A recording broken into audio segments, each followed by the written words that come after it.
Please connect him. Please connect him. Thank you very much, Mr. Chair, and hello, Atlas. I'm delighted to be with you, having sat alongside you when you were leader of the Latvian delegation in the EPP. I know of your ability, and of course, as a former Prime Minister, you're well equipped to do this job. And I must say, while we are sad that Phil Hogan is no longer in the position, I think Ireland would think of nobody more suited to take that role than yourself. And you've shown that indeed in the very strong performance you've given here today. I'm particularly pleased that you emphasised the importance of commitments to trade enforcement, the Paris Agreement in everything we do in relation to trade, and also trying to help SMEs with new markets. Indeed, in the Paris Agreement you have found because of your work for green financing. Now, I was going to ask you a long question on China, but others have asked you that, and I think you've answered it in a very comprehensive way. No doubt, the EU-China relationship is at an important strategic crossroads. But in the broader sense, wearing my rapporteur hat for the ASEAN region, how would you further out trade and investment relations with the wider ASEAN region? You mentioned places like Vietnam, Singapore, Indonesia, but the wider area, I would like to be interested in that. Thank you very much.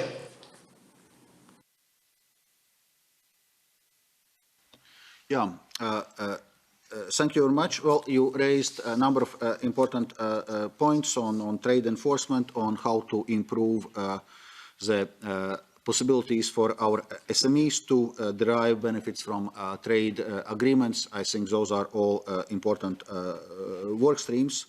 Then, when we discuss specifically negotiations with ASEAN countries, negotiations are ongoing with Indonesia. I already mentioned that there are certain trade irritants. There are also certain issues which are currently holding back negotiations with Malaysia and Thailand, for example.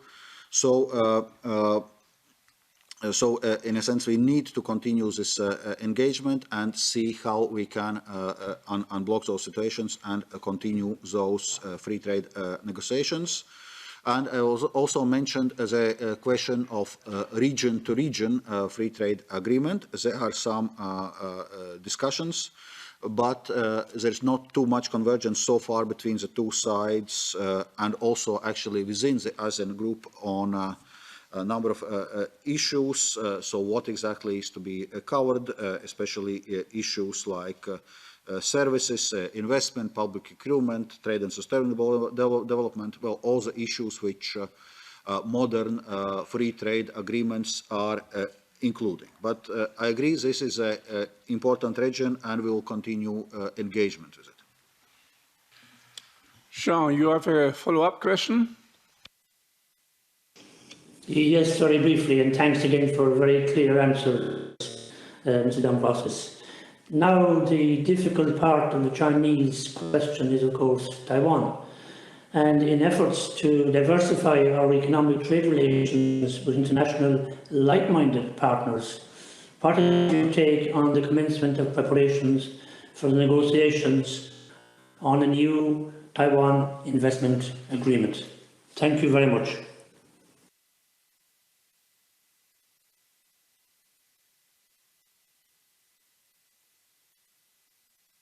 Thank you for this question. On Taiwan, we already briefly discussed it.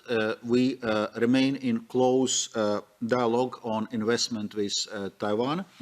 I already mentioned that just 10 days ago we had a major European investment forum, actually the first European investment forum in Taiwan, organized by European Economic and Trade Office. Well, it was well attended, 1,400 participants, so I think shows strong engagement also from the EU side. Then on negotiating agreements, well, I think what is important here is also the right sequencing. So immediate priority is to finalize the investment agreement with China. Something we are doing, and once there is more clarity about investment agreement with China and especially its actual content, we may have opportunities then to consider developing a coherent set of investment rules applying to the investment